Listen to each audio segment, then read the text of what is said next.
बोलो जयकारा बोल मेरे श्री गुरु महाराज की जय। सभी गुरुमुख प्रेमियों से सप्रेम जय सच्चिदानंद। गुरुमुख प्रेमियों के जीवन में सतगुरु का जो सन्मुख विराजमान होना, सतगुरु के समय समय पर दर्शन होना, गुरु महाराज जी की ओर से सेवा की बख्शिश होना, सेवा का मिल जाना, श्री गुरु महाराज जी की अनुकंपा से जो 5 नियमों की बख्शिश हुई और समय समय पर सुंदर सुंदर प्रवचन सतगुरुदेव महाराज जी के मुखारविंद से सुनने का अवसर मिल जाना और 2 घंटे भजन अभ्यास के लिए सुंदर सुंदर प्रेरणाएं जो मिलती हैं, इस प्रकार की प्रेरणाओं का मिलना हम गुरुमुखों के जीवन में एक बहार है, एक सतगुरु की ओर से बहुत बड़ा परोपकार है अपने गुरुमुख प्रेमियों के जीवन में। इसका कोई भी संसार के अंदर मुकाबला नहीं है, कोई बराबरी नहीं है कि कोई और भी हमारे इष्ट देव सतगुरु दाता दीनदयाल महाराज जी की तरह हमारा कोई सगा है, गुरुमुख प्रेमियों का कोई साथी है या साथी बन सकता है। कोई गुरुमुख प्रेमियों का इस प्रकार उद्धार कर सकता हो जिस प्रकार हमारे श्री गुरु महाराज जी श्री परमहंस अवतार कर रहे हैं। नित्य प्रति बार बार हर बार लगातार ये कोशिश, ये प्रयास उनका रहता है कि हमारा जीवन सफल हो जाए, हमारी जीवात्मा का उद्धार हो जाए। इस प्रकार से प्रयास करते हैं कि हमारे जीवन में जो भक्ति का समावेश हो जाए, ये जीवन भक्तिमय हो जाए, तो हमारे रोम रोम में भक्ति भर देना चाहते हैं। और कहीं ना कहीं हम ये सब समझ पाने में, जान पाने में असफल हो जाते हैं। विचार करें कि पूरे जीवन की आहुति, जीवन भर का बलिदान, मेहनत, साधना जो की जाती है जीवन के अंदर, वही तो फल बनते हैं। यानी पूरा जीवन जो भक्ति की तरफ लगा देता है, पूरे जीवन में जिस प्रकार भक्ति के आचार विचार, भक्ति का रहन सहन, भक्ति का व्यवहार, जितनी भी भक्ति की महिमा का वर्णन करें कम है। इस प्रकार जो पूरे जीवन प्रयास होता है वही फल बनता है। ये हम अच्छी तरह से, अच्छी प्रकार से जानते हैं। जिस प्रकार बहुत समय से हर कोई जानता है कि अगर किसी को कपड़े पहने हो, सूट पहनना हो, तो पहले सर्वप्रथम जाकर कपड़ा खरीदना पड़ता है, कपड़े की चॉइस करनी पड़ती है। फिर कपड़ा सिलने के लिए देना पड़ता है, कितने दिनों में सिल पाएगा, कितने समय में सिल पाएगा, वो टाइम भी देना पड़ता है। फिर उसका जो मेहनताना होता है वो भी खर्च करना पड़ता है, तब जाकर केवल शरीर को ढकने के लिए वो इंतजाम हो पाता है। ये बाहरी जीवन है। और फिर इसमें तरक्की हुई समय के साथ साथ कि आज अगर किसी को कपड़े चाहिए, सूट चाहिए, तो ना कपड़ा खरीदने के लिए जाना है, ना सिलने के लिए देना है, ना सिलाई के लिए अलग से कोई इंतज़ाम करना है। रेडीमेड की व्यवस्था हो गई है कि अपना नाप बताओ और उसी नाप का सूट मिल जाता है और पहनकर कहीं भी जा सकते हैं। तो इंसान का जो ये आधुनिक युग बनाया हुआ है, जो तरक्की इंसान ने की है, क्या भक्ति भी रेडीमेड मिल सकती है?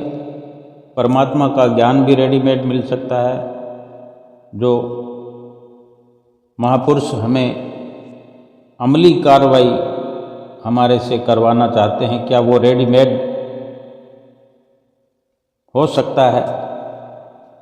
परमात्मा का ज्ञान रेडीमेड वस्तु नहीं है। भक्ति कोई रेडीमेड नहीं मिलती जो सीधा लेकर अपने अंदर बसा लें। भक्ति, परमात्मा का ज्ञान वो फूल है जो साधना के द्वारा लगातार साधना करते करते करते करते अंत में खिल पाता है, अंत में पूर्ण तौर से फलीभूत होता है। जैसे कि किसी को फूल चाहिए, गुलाब का फूल चाहिए या और कोई सुंदर फूल चाहिए, जैसे बाज़ार में कागज़ के फूल भी मिलते हैं, आर्टिफिशियल बहुत सुंदर सुंदर गुलदस्ते मिलते हैं और हम वो लाकर अपने घर में सजाते हैं। सीधे सीधे कहें तो ये एक नकली फूलों से, नकली गुलदस्तों से गुमराह किसी को कर सकते हैं, किसी को लुभाने के लिए, किसी को सुंदर दिखाने के लिए ये व्यवस्था हम करते हैं।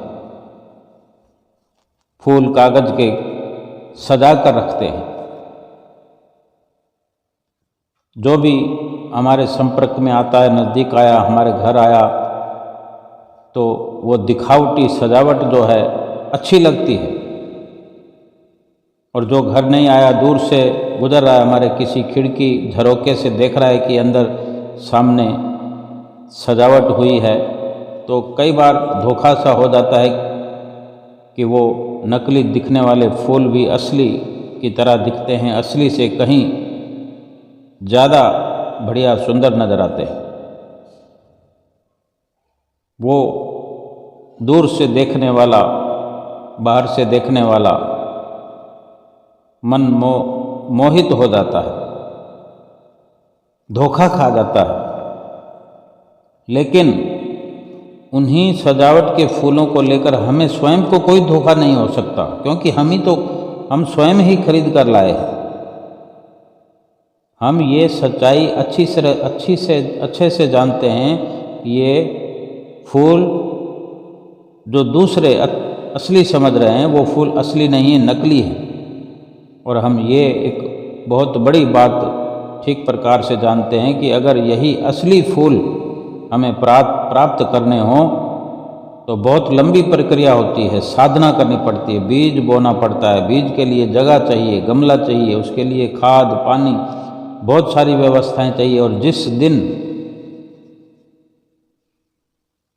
फूल उगने लगे, मेहनत करने के बाद, पौधों का पालन पोषण करने के बाद, फिर जब फूल निकलने लगते हैं, अपने आप आ जाते हैं, फिर बार बार वो प्रयास इतने नहीं करने पड़ते, फिर नित्य प्रति अपने हिसाब से फूल अपने आप आते रहते हैं, और वो भी असली खुशबू की जगह खुशबू फैलाते हैं, सुंदरता की जगह सुंदरता फैलाते हैं, मन को लुभाते हैं।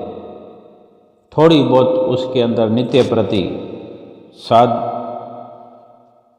साज संभार की ज़रूरत पड़ती है, लेकिन असली और नकली का इतना ही फर्क होता है। परमात्मा के ज्ञान का, भक्ति का अनुभव भी फूल की तरह ही है। ये भक्ति रूपी श्रेष्ठ फूल भी साधना के पौधे पर ही खिलता है। साधना कराना चाहते हैं सतगुरु, मेहनत कराना चाहते हैं, करनी का पौधा हमारे हृदय में पल्वित पुष्पित करना चाहते हैं सतगुरु। इस पौधे को बड़े ही ध्यानपूर्वक और प्रेम पूर्वक संभालना पड़ता है। एक बार अपने मन को इस कदर साधना पड़ता है, और जिस दिन ये सारी कार्रवाई हो जाती है और फिर जब भक्ति के फूल खिलने लगते हैं, क्योंकि फूलों का जो नित्य प्रति का होता है, हर समय का होता है, फूल हर वक्त मुस्कुराते हुए अपने आप खिलते हैं, रोज के रोज खिलते हैं, हर दिन खिलते हैं, पूरा दिन खिले रहते हैं। और फिर जब ये भक्ति का पौधा पल्वित पुष्पित होता है तो हृदय हरा भरा हो जाता है, हरियाली छा जाती है, बसंत की बहार आ जाती है। लेकिन हम जल्दी के कारण, भागम भाग के कारण हमारे अंदर ये ख्याल फलीभूत होते रहते हैं कि पौधे की चिंता ना करनी पड़े, साधना की चिंता ना करनी पड़े, मेहनत ना करनी पड़े, नियम नहीं निभाना पड़े, कच्ची पक्की कोशिश की या नहीं की, बस फूल मिल जाए। भक्ति के लिए साधना ना करनी पड़े, मन को साधना ना पड़े, मन को काबू में ना करना पड़े, और भक्ति मिल जाए। संत महापुरुष हमारे श्री सतगुरुदेव महाराज जी हमें असली भक्ति का पौधा हमारे हृदय में खिला करके, अनुभव हमारे अंदर में भर करके, सदैव हमेशा हमेशा सतगुरुदेव महाराज जी हम गुरुमुखों के भीतर का जो परम फूल है, भक्ति रूपी परम फूल खिलाना चाहते हैं। सतगुरु दाता दयाल महाराज जी हम गुरुमुखों के जीवन में जो सत्संग, सेवा, सुमरन, दर्शन, ध्यान, श्री आरती, पूजा, ये जो नित्य प्रति हमारे अंदर प्रेरणा भरते रहते हैं, आशीर्वाद फरमाते रहते हैं, ये उनके उपकार हैं जो हमारे अंदर भक्ति का पौधा पल्वित पुष्पित होता हुआ देखना चाहते हैं। हमारा जीवन संसार में एक उदाहरण बन जाए। हमारे सतगुरुदेव महाराज जी की परम पावन कृपा का फल हमारे जीवन में खिल सकता है, पर हम कागज के फूलों में, आर्टिफिशियल भक्ति में वो सुगंध तलाशना छोड़ दें। नित्य नियमों की साधना, नियमों का निभावन करने लगे। 2 घंटे भजन अभ्यास की मिली हुई प्रेरणा और आशीर्वाद को हर पल एक अपना निजी कार्य समझकर, अपना वास्तविक अपना कार्य समझकर दिलो जान से करने का अथक प्रयास करने लगे। प्रयास यानी बड़ी गहराई से विचार करते हुए किसी भी कार्य को किया जाता है। किसी भी प्रकार का सांसारिक या पारमार्थिक कार्य हो, उसमें अवश्य सफलता मिलती है। ये अपने जहन में भली भांति हर किसी को पुख्ता विचार बना के रखना चाहिए कि जब कोई कार्य करना है, किसी वस्तु की प्राप्ति करनी है, तो समय तो लगता ही, या यूँ कहें कि इस संसार में आकर अगर माया की प्राप्ति करें अथवा भक्ति की प्राप्ति करें तो समय दोनों में लगता है। या यूँ भी समझ सकते हैं कि अगर सुख प्राप्त करना हो या दुख प्राप्त करना हो, अपनी चाह से, अपनी इच्छा से कोई दुख पाना नहीं चाहता है, लेकिन जो कार्य इंसान करता है अपनी मर्जी से, उसमें सुख है या नहीं है।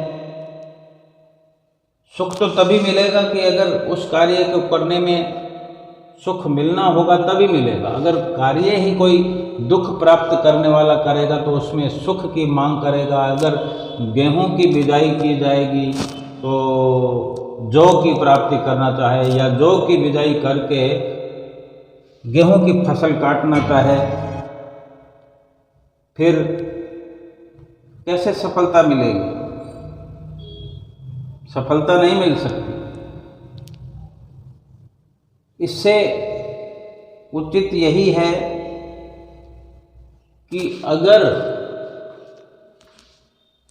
सोच समझकर कार्य किया जाए, धीरज से किया जाए और परिणाम को सन्मुख रख के, परिणाम को सामने रख कर कार्य किया जाए कि जो कार्य मैं कर रहा हूँ मुझे चाहिए तो सुख, तो क्या मेरे द्वारा होने वाला कार्य मुझे सुख की प्राप्ति कराएगा या नहीं? जब ठीक नतीजे पर पहुँचें कि अमुक कार्य सुख की प्राप्ति कराएगा और अमुक कार्य करने से दुख की प्राप्ति होगी, इस प्रकार समझ रखते हुए कार्य किया जाएगा तो सुख प्राप्त करने वाले, सुख की इच्छा रखने वाले बुद्धिमान प्राणी कभी भी दुख नहीं प्राप्त कर सकते। अपनी उचित कार्रवाई करके सुख ही अपनी झोली में डालेंगे। और असली और नकली के स्तर पर अगर विचार करें कि संसार के अंदर हम जीवन जीते हैं, कोई भी सामान खरीदते हैं शरीर के लिए, थोड़े समय के लिए, जो भी सामान शरीर के लिए खरीदते हैं वो थोड़े समय के लिए होता है। इस जीवन में भी पूरा जीवन वो सामान हमें सुख उपलब्ध कराए ये जरूरी नहीं। अधिकतर सामान ऐसे ही होते हैं जिनकी 1 साल की एक्सपायरी होती है, पहले से निश्चित होता है कि 1 साल से अधिक उनकी गारंटी नहीं है, और कुछ ऐसे भी होते हैं जिनकी कोई भी गारंटी नहीं है। तो समझदार व्यक्ति कम से कम ये प्रयास करता है कि 1 साल तो मैं निश्चिंत होकर उस वस्तु का लाभ प्राप्त करूंगा, उस वस्तु से, उस सामान से जो सुख मिलता है, मैं 1 साल तक तो आंख बंद करके उसको उपलब्ध में ला करके, उसको प्रयोग में ला करके उसका लाभ प्राप्त करूंगा। अगर कोई भी कमी खामी हुई तो वो कंपनी जहाँ से वो सामान लाया गया है वो जिम्मेवार है। जब थोड़े समय के लिए शरीर है, क्षणभंगुर है, पता नहीं है कितनी श्वासें हैं, कितने पल हैं, कितनी घड़ियां हैं, या कितने घंटे, महीने, दिन या साल हैं, पता नहीं है, तो क्षणभंगुर, इसको संतों महापुरुषों ने कहा है कि ये जीवन क्षणभंगुर है। इस क्षणभंगुर जीवन के लिए, इस मनुष्य जीवन के अंदर इतनी संतुष्टि प्राप्त करना चाहते हैं, संतुष्टि से जीना चाहते हैं, निश्चिंत होकर रहना चाहते हैं। और जिस कार्य को करने से संत महापुरुष लोक में भी और परलोक में भी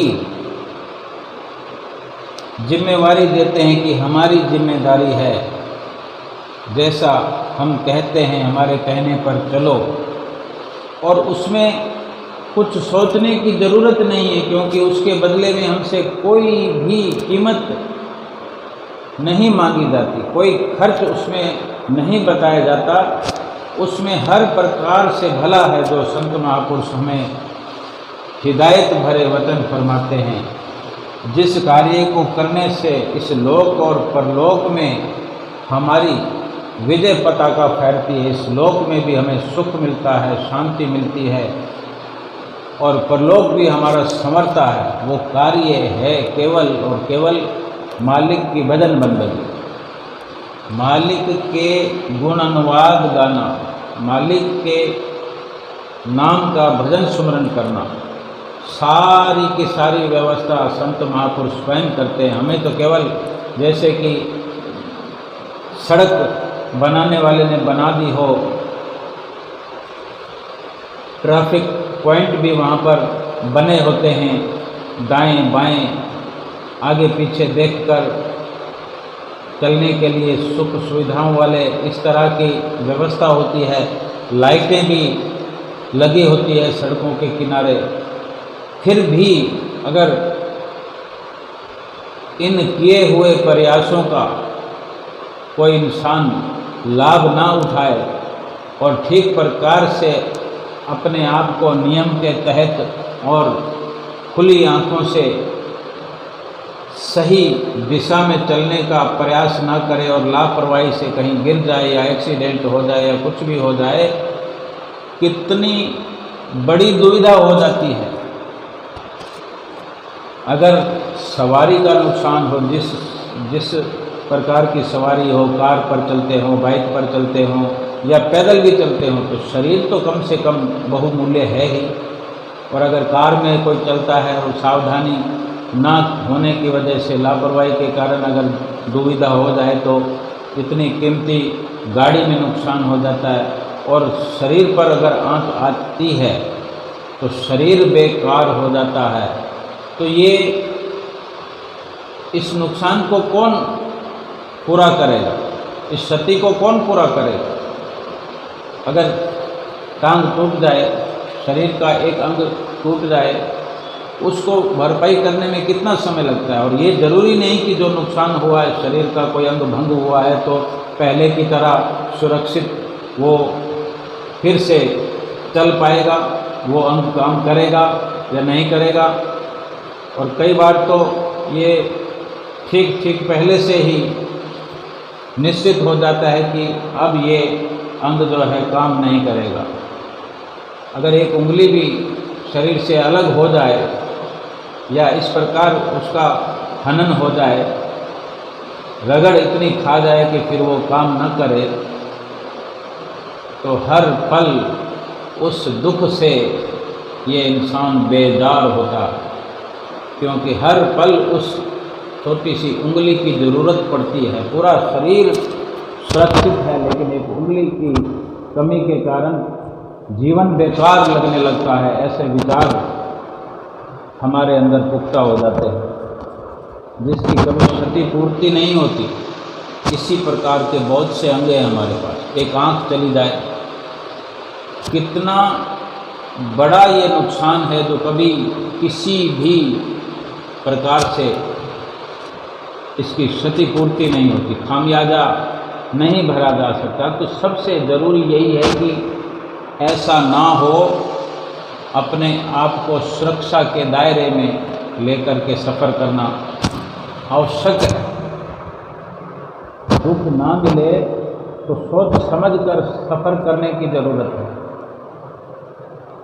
ये इस जीवन की बातें हैं, संसारिक स्तर की बातें हैं, शरीर के स्तर की बातें हैं। और संत महापुरुष जो हमें समझाना चाहते हैं कि अगर असली फूल चाहिए या नकली फूल चाहिए, असली असली है और नकली नकली है।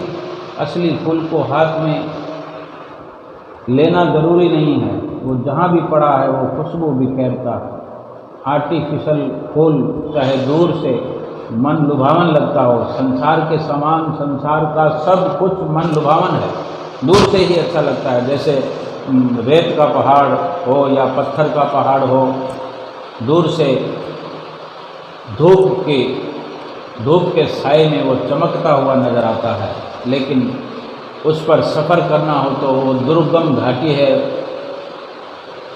बहुत कुछ दुखों का सामना करते हुए उस पर चढ़ा जा सकता है।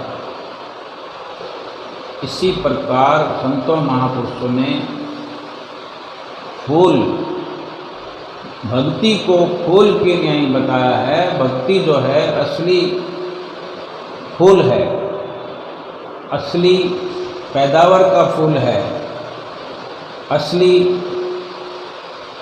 जड़ों के साथ, जमीनी सच्चाई के साथ खिला हुआ भक्ति का फूल है। भक्ति का पौधा हृदय के अंदर पल्लवित पुष्पित होता है। इसको लगाने के लिए संसार में संत महापुरुष जो हैं अवतरित होते हैं, हम जैसे जीवों के हृदय रूपी बंजर धरती को उपजाऊ बनाते हैं, जिसके अंदर नाम की ताकत को, नाम रूपी खाद, 5 नियमों रूपी ये इस प्रकार के जो पानी, खाद, हवा, धूप, ये सब पूर्ति करते हैं।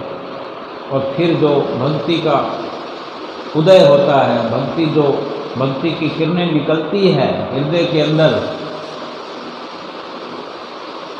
फिर उसकी जो खुशबू है लोक और परलोक तक फैलती है। इस लोक से परलोक तक उसकी खुशबू फैलती है, जिससे हमारा जीवन इस लोक में भी महकता है, परलोक में भी वो महक साथ में रहती है। और इस जीवन में जो भी हमारे संपर्क में आता है उसका भी जीवन महकता है। जिस प्रकार फूल के बगीचे के पास से निकल कर जाएं, बिना किसी फूल को हाथ लगाए भी उन फूलों की सुगंधी का एक आनंदित एहसास होने लगता है, मन झूम झूम जाता है, उस आनंद में सराबोर होता है कि कितनी मधुर मीठी सुगंध। और अगर हवा चलती हो तो वो बार बार हवा के झोंकों के साथ हवा के झोंकों को भी खुशबूनुमा बना देते हैं। ये एक असली फूल की जो है ताकत है, असर है। संत महापुरुष हमेशा हर पल हमें असलियत की ओर, वास्तविकता की ओर सफ़र करने के लिए और सच्चे सात्विक निष्काम कर्म करने के लिए हर पल हमें अपनी प्रेरणा से ओतप्रोत करते हैं। और उनकी इस प्रकार की सुंदर प्रेरणाओं से ही प्रेरित होकर हम इस संसार में भली भांति इस प्रकार निष्काम कर्म करते हुए अपने इस लोक को तो सुखी बना ही लेते हैं, अपना परलोक भी इसी जीवन में, इसी लोक में सुहेला कर लेते हैं, जिसकी झलक हमें दिखाई देने लगती है कि हमारा परलोक संवर रहा है। और इतना ही नहीं, अपना जीवन ही नहीं बल्कि अनेकों जीवन को हम इस भक्ति की खुशबू से महका सकते हैं। उनके अंदर भी हम अपनी तरफ से प्रयास करते हुए उन जीवों का भी जीवन महका सकते हैं। अपनी संगत के साथ, अपने सहयोग से, अपनी संगत से, अपने प्रयास से ये परोपकार कर सकते हैं।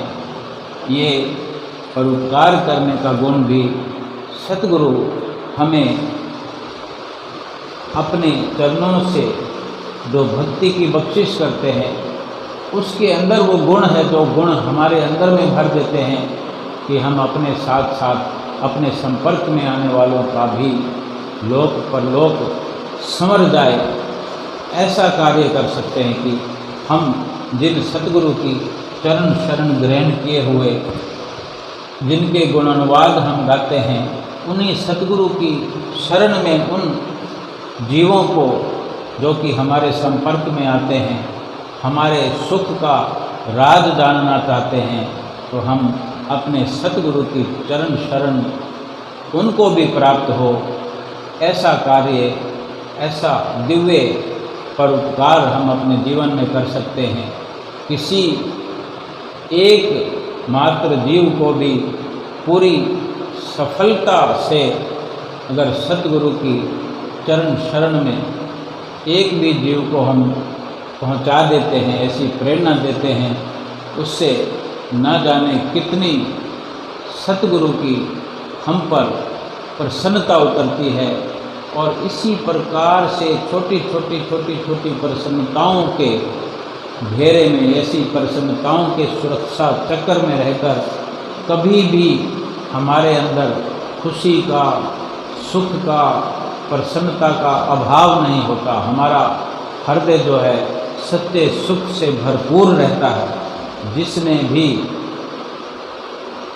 वक़्त के संत महापुरुषों की चरण शरण ग्रहण की है, जिसने भी वक़्त के महापुरुष श्री सतगुरुदेव महाराज जी का दामन थाम लिया है, जिन्होंने केवल और केवल उनका ही ओट आधार अपने जीवन में बना के रखा हुआ है, उनको कभी दुख, गम, चिंता कभी नहीं सताते। बेशक संसार में जीवन प्राप्त हुए हर प्राणी को, हर जीव को दुख सुख आते ही हैं, लेकिन गुरुमुख जो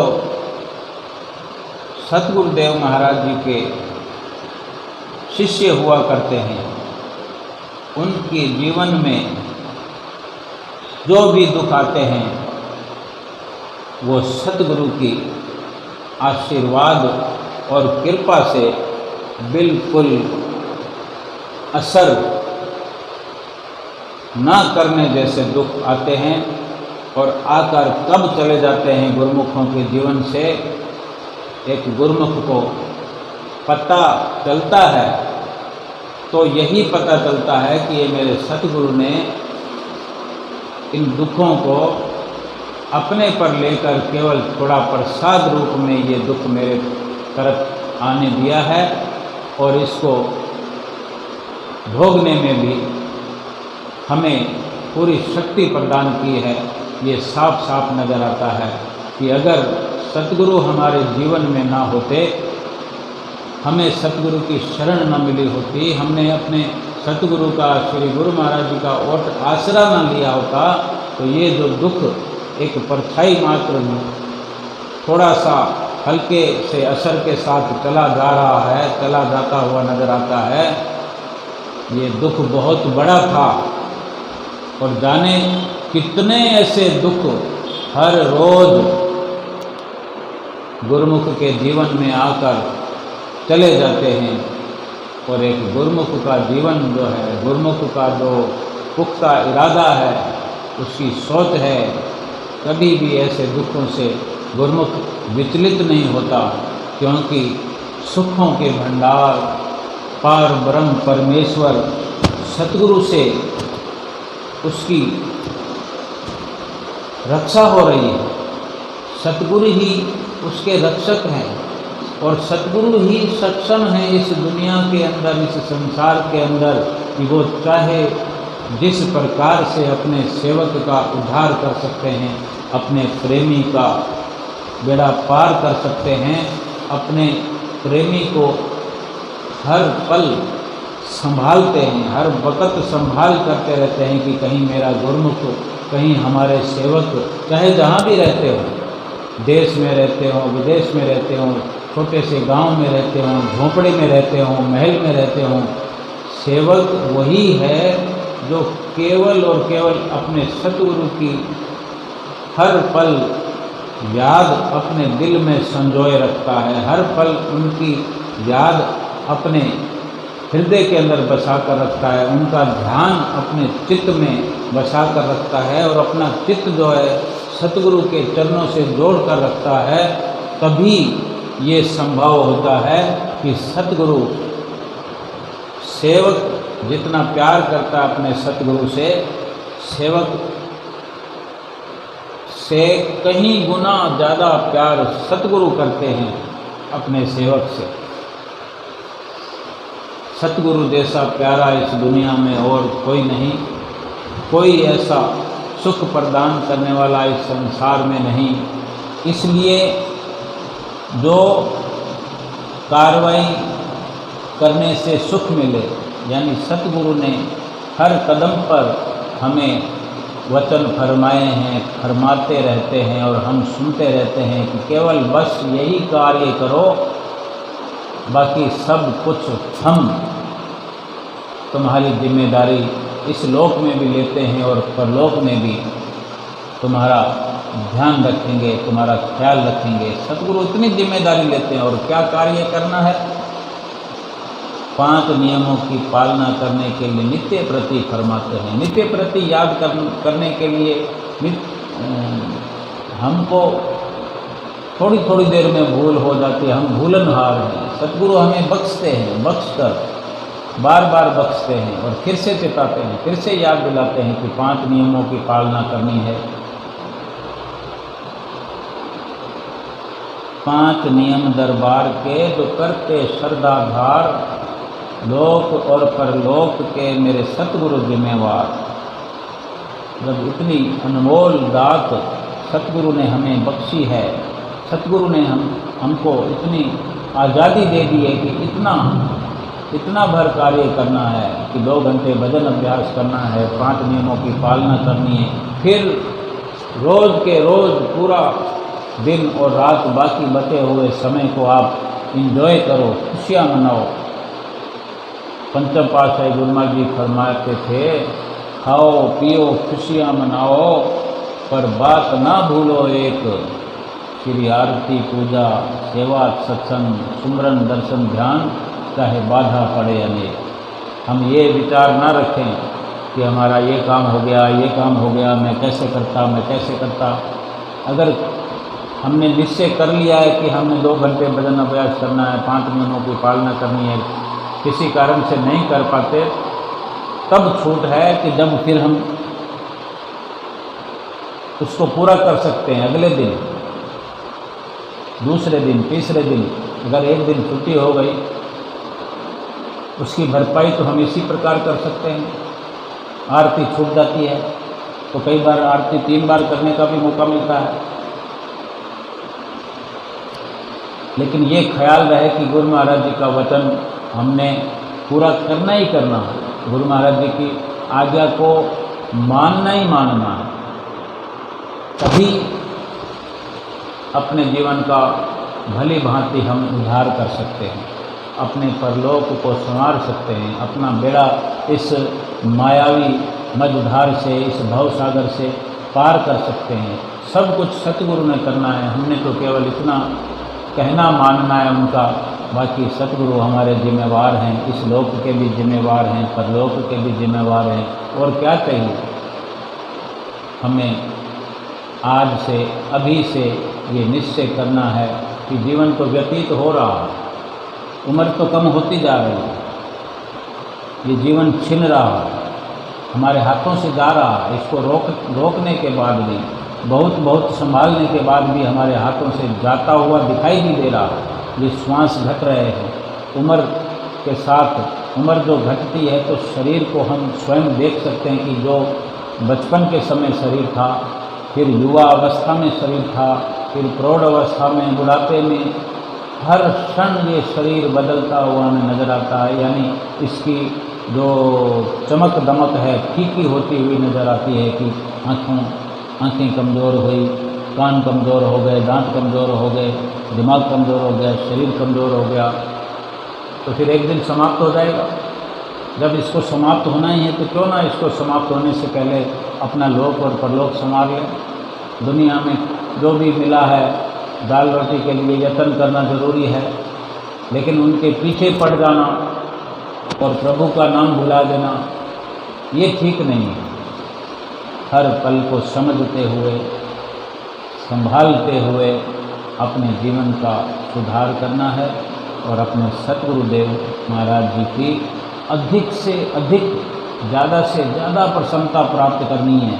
अगर सतगुरु की प्रसन्नता मिल गई तो सारा संसार प्रसन्न हो जाएगा, और सतगुरु की प्रसन्नता नहीं मिली और सारे संसार को प्रसन्न करने में लगे रहे तो संसार की प्रसन्नता काम नहीं आएगी। वहाँ केवल और केवल धोखा ही धोखा है।